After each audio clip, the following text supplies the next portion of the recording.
Hello to the good people of the internet. It's me, Byron Nominal Howitzer, here talking about real, applicable financial advice for poor people, which I am qualified to do, unlike most YouTubers, because I grew up on the streets of Chiswick with very little help from my parents, grandparents, or trust fund. Did you know that most poor people aren't actually too poor at all? They're just mismanaging their money. So, if you're one of those people, you're in for a treat. I'm taking time out of my busy schedule to talk to you cretins about managing your money. Lucky you. Don't forget to click on the affiliated link to Money Scam University. It's great. I went there myself and, very helpful. My friend went there themselves and it was very helpful. A close relative went to Money's University and it really helped them. All right, one of those.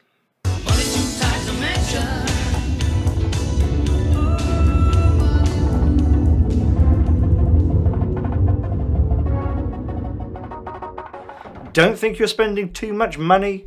The government recommends people spend $250 every month on food.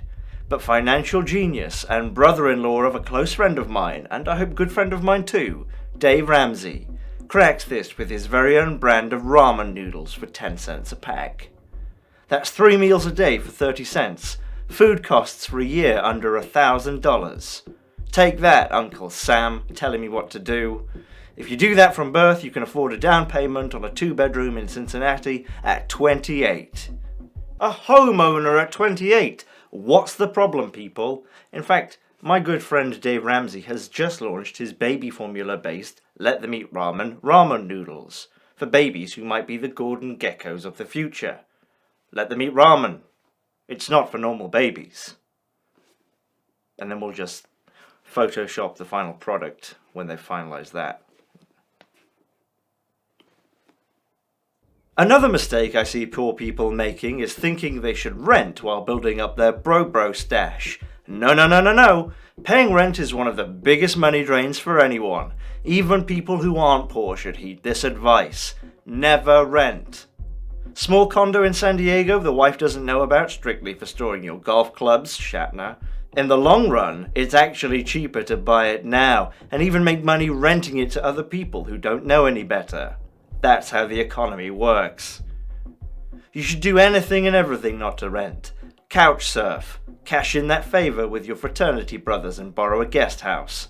Move in with your grandmother and keep saying you've only been there for 2 days. Hell, why not just sleep in your car in between side hustles and delivering for Long John Silver's?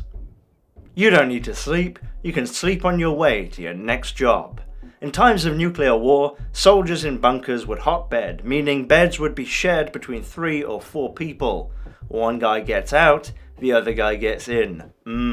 Nice and warm. Well, if it's good enough for Army, it's good enough for you. If you must rent, pack yourself in, but be sure you and your roomies don't break occupancy laws by all assuming the same identity. Save on heating bills by triple or even quadruple bunking.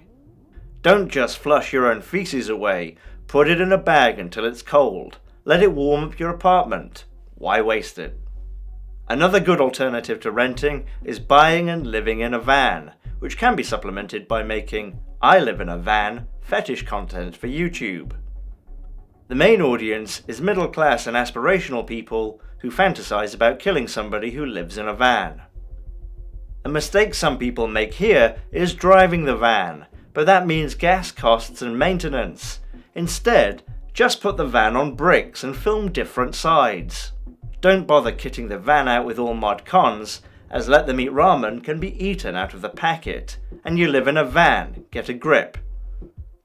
Personally, I'm tired of hearing entitled people moan about expecting to enjoy life while still in phase 1 of their hustle journey. Yeah, guess what? You work at McDonald's for 30 hours a week because they won't give you more hours than that, because if they did, they would have to give you healthcare, and there's no way they're going to give you that. You work another 20 on the side doing whatever, and you still want to go and drop $7 on a night out to watch the Avatar with a bag of popcorn with all the fixins? Well, that's your choice. You can be happy now and watch mastercrafted motion pictures that everyone should see, or You can save up and be a grown-up with no pleasure in life until you can afford the 1 bedroom in Utica. As long as that doesn't increase in price too. Honestly, you can see this sort of logic everywhere. Go down Hollywood Boulevard, all those people on a night out, do they have a 3-bedroom home Bel Air adjacent? Then what the hell are you doing eating at Sushi Boss like a millionaire?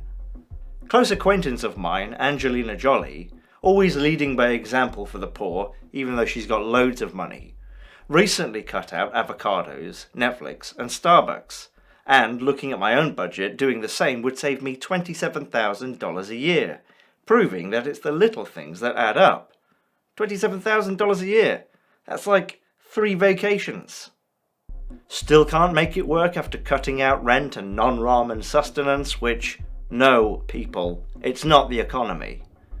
I know some very wealthy people, and they only got to where they are by being very, very smart, probably smarter than myself in some regards. And they assure me it's not the economy or a problem with society or anything like that. Poor people are just very ignorant when it comes to money or governing themselves, and almost always very lazy. If they can't make it work in situations like I've described, they should just speak to their financial advisor and restructure their 401k. And if it really comes down to it, borrow some money from your dad. Also, do you work a minimum wage job? Get a better job. A minimum wage job in somewhere like McDonald's or Arby's or this Zaxby's that I've been hearing so much about, that's for teenagers, and that's why those places are closed during school hours 9 months every year. It's ridiculous. Middle class job working, $9 an hour at a factory, that's not enough for you? Start your own factory. Borrow some money from your dad and start your own factory. It's easy. My dad was a working class dude, owned a couple of buildings here and there, nothing special. I could borrow money from him to do that if I wanted. I didn't, because I'm self-made. But you're probably not smart enough to do that, so borrow some money from your dad. There's no shame in it. Alright, so I hope I've helped you out. And see you next time. Next time I'm talking about we'll just aid it. So, see you then. Yeah, was that long enough? Or okay, we'll cut in and I'll